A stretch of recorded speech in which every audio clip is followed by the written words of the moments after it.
The halls of the celestial embassy shimmered with translucent light, as if the architecture itself had been coaxed into being by a symphony of color. The walls breathed faintly, veins of silver luminescence pulsing through them like a living organism.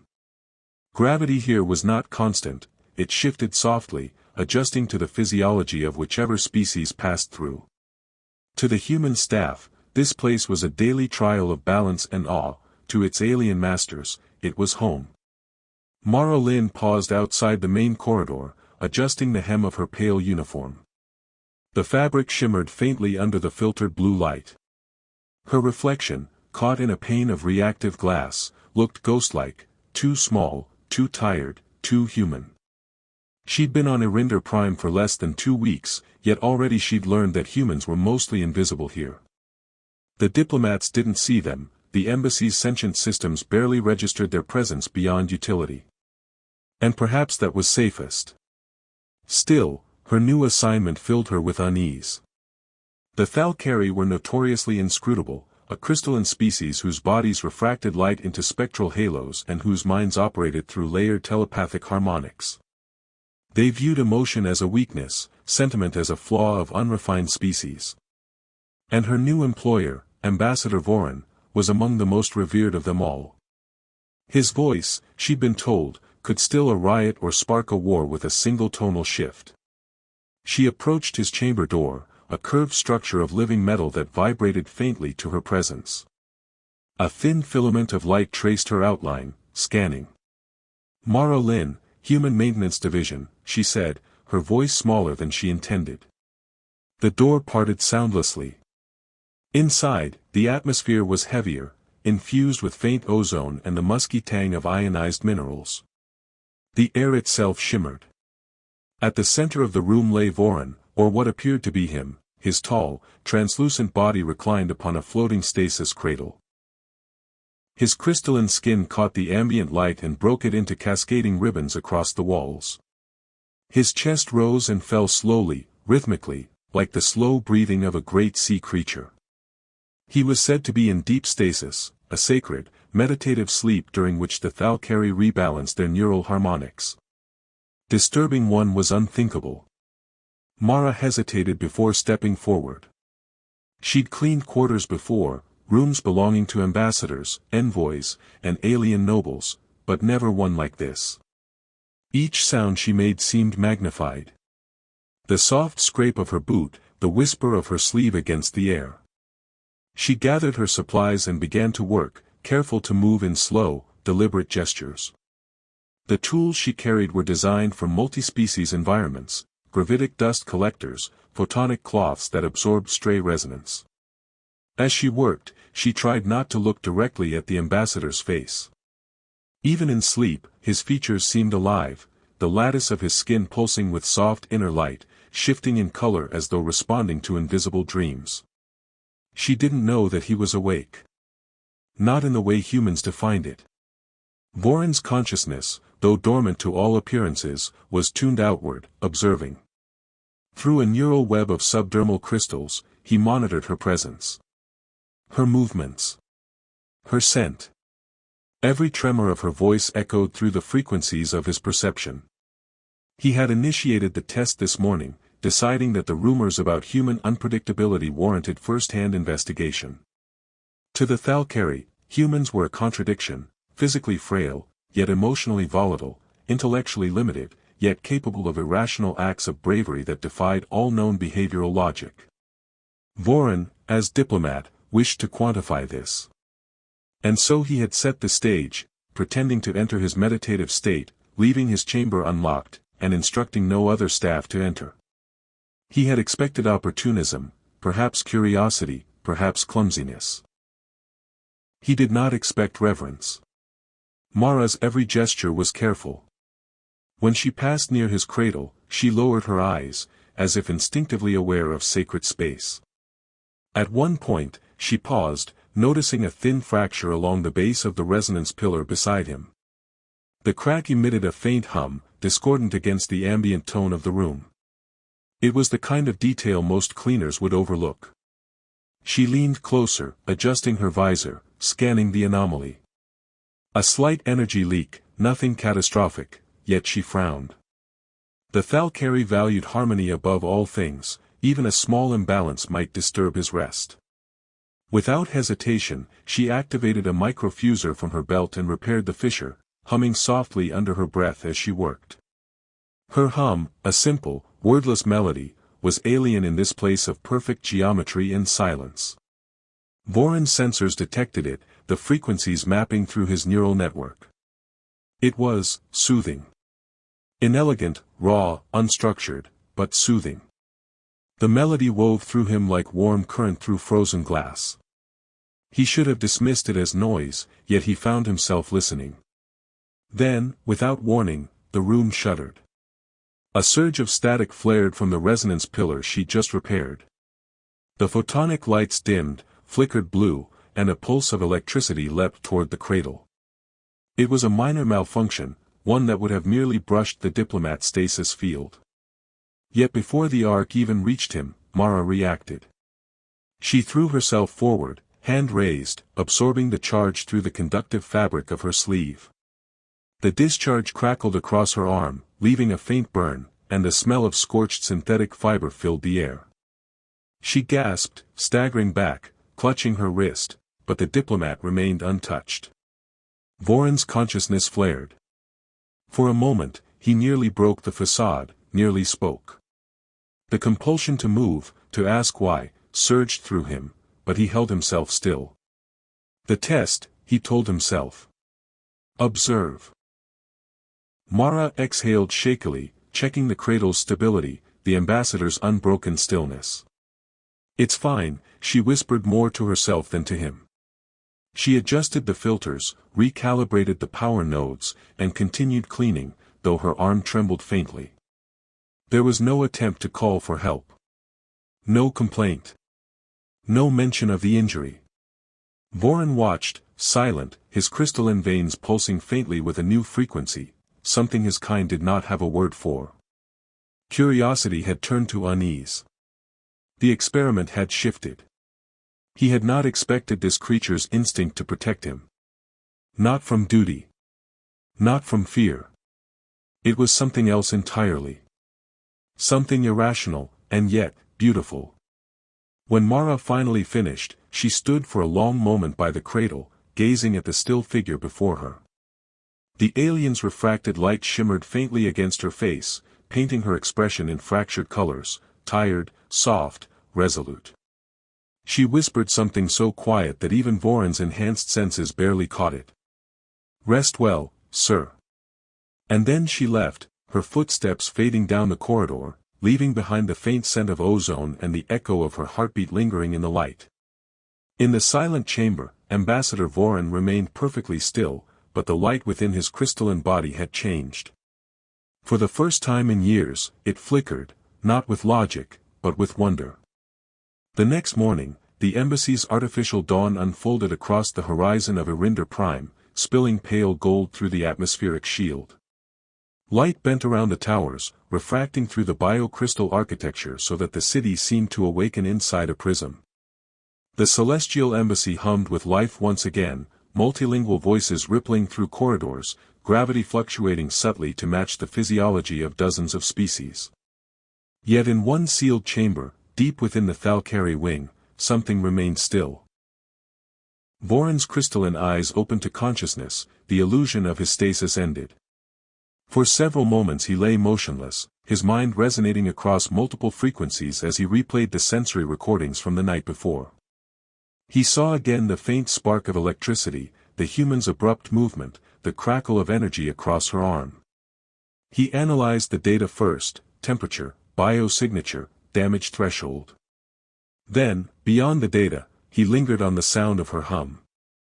The melody should have been meaningless noise, yet it had disrupted the harmonic stillness of his meditation with something unquantifiable.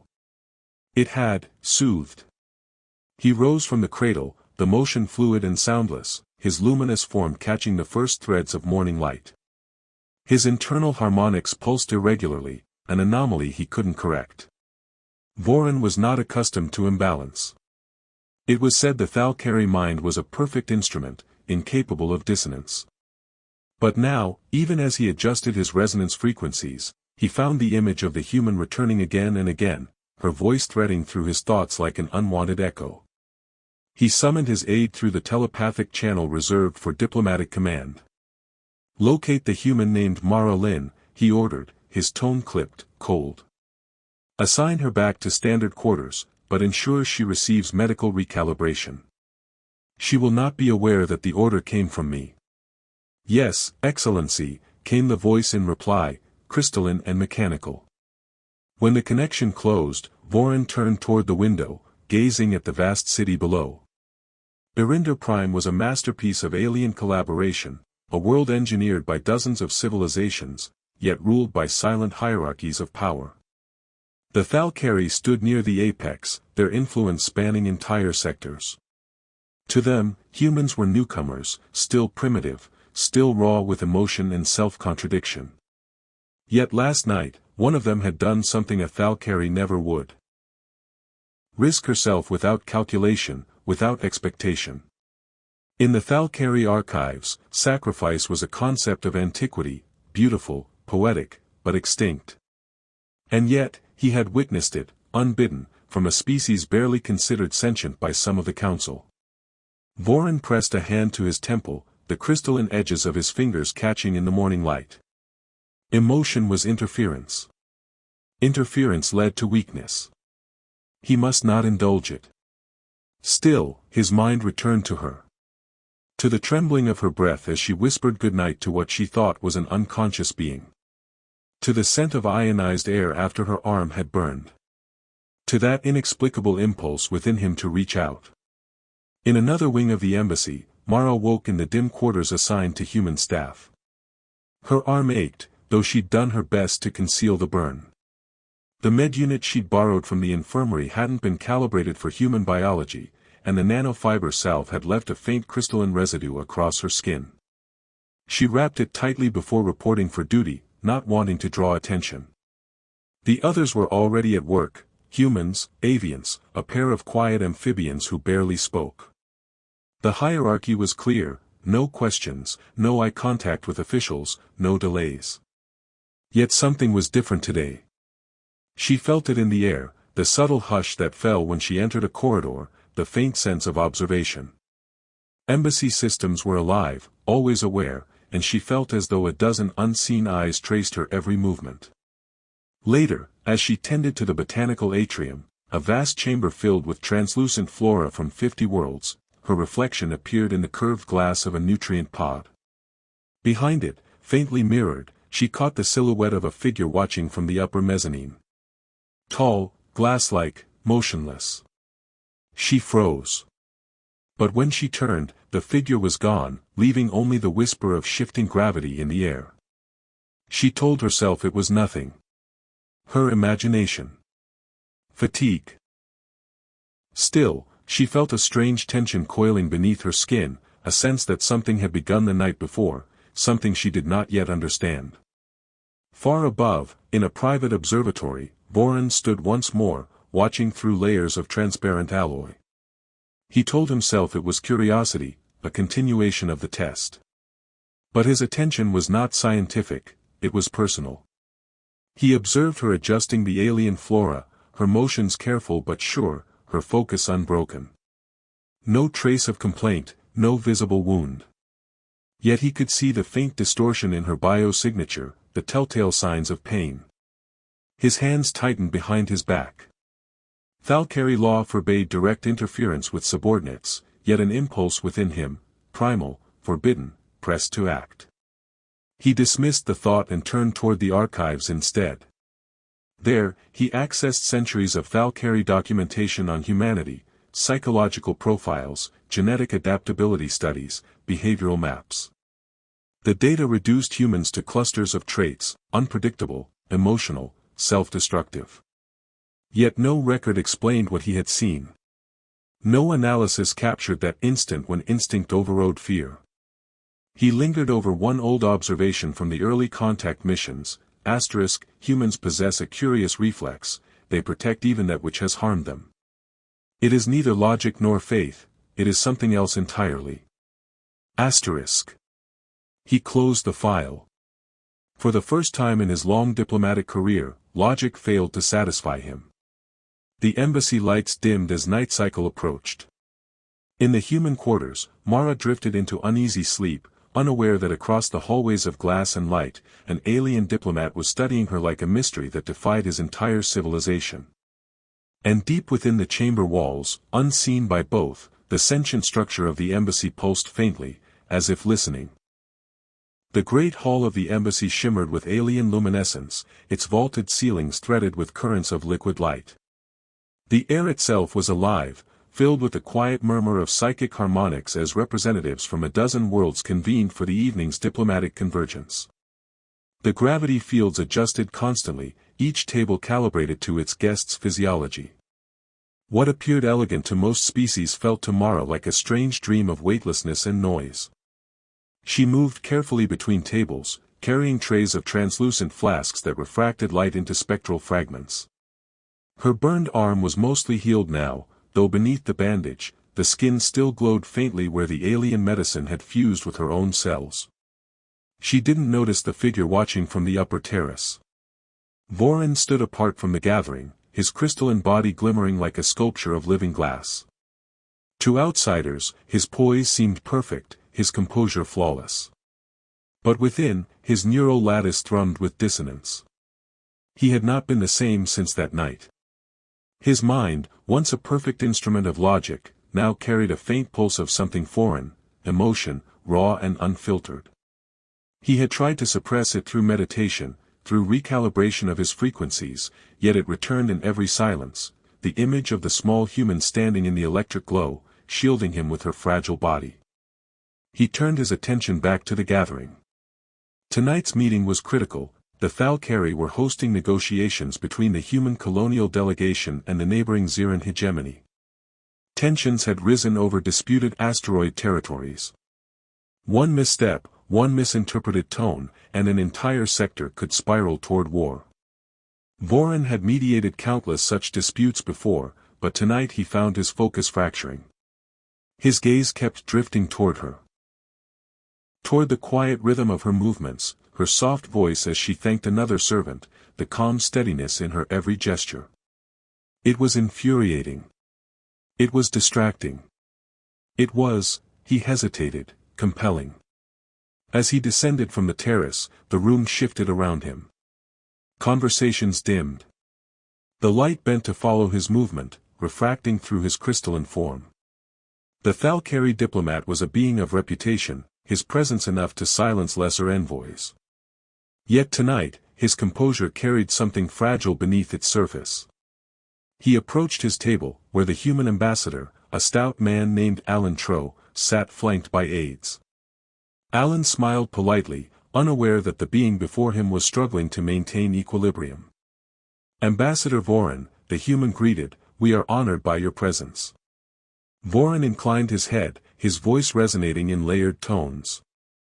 "The honor is mutual. May this dialogue bring equilibrium." The words were ritualistic, but his mind was elsewhere. He could sense Mara's presence at the edge of the hall, moving among the tables. Each step of hers created a faint shift in the ambient frequencies. Her emotional field, humans radiated emotion like warmth, was small, but it pulsed with something pure. Compassion. He could feel it from across the chamber. It was maddening. The negotiations began. Words layered upon words, meaning braided with tone. The Thalkari spoke in harmonics, the humans in speech, and the embassy's linguistic AI translated in real time through the air, a chorus of voices weaving through the alien architecture. Voran should have been at ease. But when one of the Ziran delegates, a hulking cephalopod with metallic skin, mocked the human envoy's proposal, a flicker of discomfort crossed his crystalline features. He caught himself too late. His kind never displayed reaction. The room shifted in subtle recognition. He felt the eyes of his peers upon him, searching for weakness. He forced composure, adjusting the shimmer of his skin to neutral tones. The meeting continued, yet Voran's thoughts scattered. Through the edge of his vision, he saw Mara moving toward the Ziran table with a serving vessel. She bowed slightly, offering the crystalline drink with steady hands. The Xiran delegate turned one of his metal tendrils toward her, inspecting her like an object. "This is your species servant," the creature rasped, its voice a wet vibration. "Fragile. You humans offer yourselves to the powerful as if hoping to be noticed."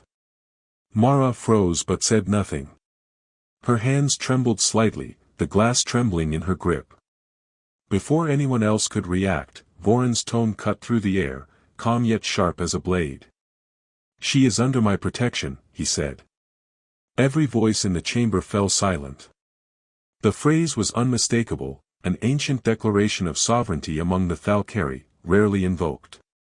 It marked one as bound to another's will and safety, beyond reproach. Mara blinked, stunned. The Xiran's tendril lowered, the alien's luminous eyes narrowing. "Forgive my ignorance," it murmured. "I did not know she belonged to you." Voron's crystalline skin darkened briefly, catching the light like storm glass. "She belongs to no one," he replied softly. "But she will not be insulted." The room breathed again, the tension dispersing into murmurs. Yet the damage was done. His peers had seen it: emotion, attachment, interference. 3 taboos in one sentence. After the assembly ended, Voron retreated to his private chamber, his composure cracking. The walls glowed faintly with reactive light, mirroring his agitation in fractured patterns. He pressed his palms against the surface, feeling the embassy's living circuits vibrate beneath. His voice was low when he spoke to himself. "You have broken your own balance." Moments later, the door chimed softly. He did not need to ask who it was. The sensors had already told him. Mara stepped inside hesitantly, her uniform dim under the chamber's shifting light. "Sir," she began, voice uncertain, "I wanted to thank you, for what you said." "You didn't have to." He turned toward her, his form catching the light in muted hues. "You should not thank me. I acted without purpose." She shook her head. "No. You acted because you cared." The word struck him like a harmonic blow. Cared. The concept vibrated through his neural lattice, destabilizing the ordered resonance. He approached her slowly, every movement deliberate. "Humans use that word often," he said quietly. "You say it as if it is strength. Among my kind, it is a flaw." Mara met his gaze, unafraid. "Then maybe your kind has forgotten something important." For a long moment, neither spoke. The hum of the chamber filled the silence between them. Light rippled faintly over Voron's crystalline features. When he finally looked away, his voice was almost human. "Perhaps," he said. "But it may already be too late for me to remember." Outside the chamber, beyond the sealed corridors and alien walls, Irinder Prime rotated beneath its layered atmosphere, its twin moons casting light through the embassy's translucent spires. Inside, the diplomat who once pretended to sleep found himself awake in ways he had never imagined. The corridors of the embassy were quieter than usual, as if the building itself had sensed the tension radiating from its master. Voron moved with deliberate precision, each step measured against his internal equilibrium, though the rhythm of his crystalline lattice betrayed subtle irregularities. Humans, he reminded himself, were small and insignificant. Their emotions were weak, fleeting, and easily manipulated. Yet the memory of Mara Lin's actions haunted him like a persistent signal he could not filter out, a wild, unquantifiable frequency disrupting his perfect harmonics. The negotiations with the Xiran hegemony were scheduled to resume in a matter of hours. The stakes were immense: disputed asteroid clusters held vital mineral resources, and the fragile peace between colonies and alien sectors balanced on the knife's edge of diplomacy. Voron's role was to observe, to mediate, to maintain balance without tipping scales. Logic dictated that he treat Mara as irrelevant to these proceedings, yet the image of her shielding him from harm remained lodged in his mind, a vivid, unyielding imprint. He found her in the lower service atrium, tending the aquaponic arrays that sustained the embassy's exotic flora. Water glimmered in the vats, reflecting phosphorescent tendrils from the alien plants. Her hands moved over the liquid with gentle precision, brushing off stray spores that might have upset the delicate ecosystem. Even here, away from the grand halls and formal chambers, she radiated calm determination. Voran approached without sound, his presence barely registering to the human until he stepped directly beside her. "You continue to work despite fatigue," he observed, his voice low and precise. "You risk your own safety unnecessarily." Mara started slightly, glancing up at him with wide eyes. I can handle it," she said softly. "It's part of the duty here. I don't want anyone else to be inconvenienced because of me."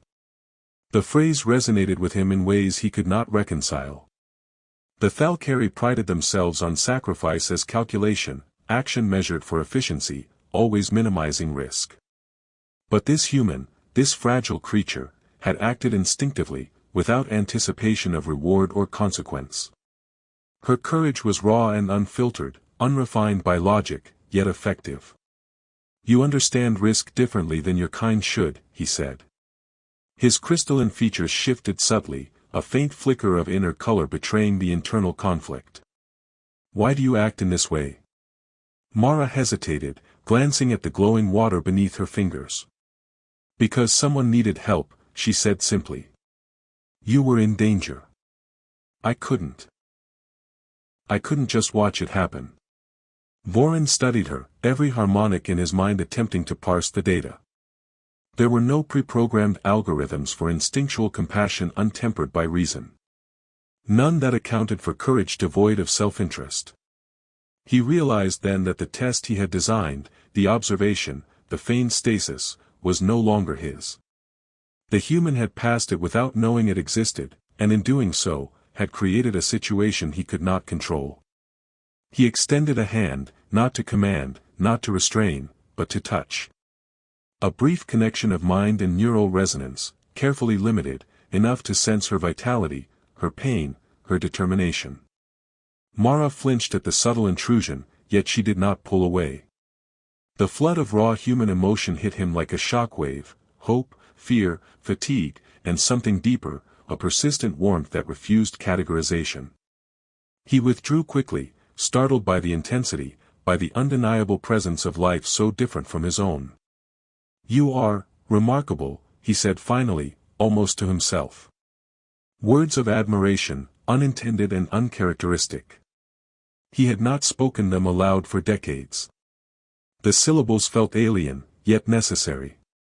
Mara looked at him, confused, wary. I just do my work," she said quietly. "That's all I can do." Yet Voran could not dismiss it. In the private corridors of his mind, a revelation unfolded. Humans were not measured by physical resilience or intellectual capacity alone. There was a strength in them he had never encountered, quiet, relentless, resilient. It was not calculated, it was not taught. It emerged unbidden in moments when logic would dictate retreat. The remainder of the day passed with mounting tension. Preparations for the negotiations continued, and Voran observed Mara from a distance, noting her movements, her quiet attention to detail, her unwavering composure under the pressure of alien scrutiny. He instructed his aides not to interfere, not to acknowledge her presence formally, yet he remained acutely aware of the subtle ways she influenced the environment around him, balancing the unstable gravitic fields near the botanical chambers, recalibrating nutrient flows in the aquaponic systems, even adjusting the lighting to prevent stress in the Ziran delegation. By the time the negotiation hall was ready, Voran found himself unsettled. He had always prided himself on detachment, on the ability to observe without distraction. Yet now, his thoughts were fragmented, oscillating between protocol and an unquantifiable concern for one human. He recognized, with a clarity that startled him, that the test he had created was over. It was no longer an experiment. It had become a lesson, and one he had not expected to learn from someone so small, so fragile, so human. As the representatives began to assemble, Mara stood quietly at the edge of the hall, her posture poised yet unassuming. Voran's crystalline eyes followed her, noting every detail, the faint sheen on her skin, the soft rhythm of her breath, the subtle steadiness that had saved him the night before. For a species that prized logic above all else, he was dangerously close to understanding that strength came in forms his kind had never catalogued, forms that could not be predicted, measured, or controlled.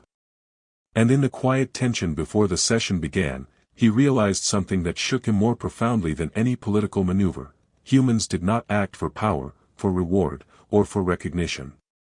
They acted because they could. Because courage and compassion were not just traits, they were imperatives, encoded in the marrow of their existence, unyielding even in the face of beings who considered themselves masters of the cosmos.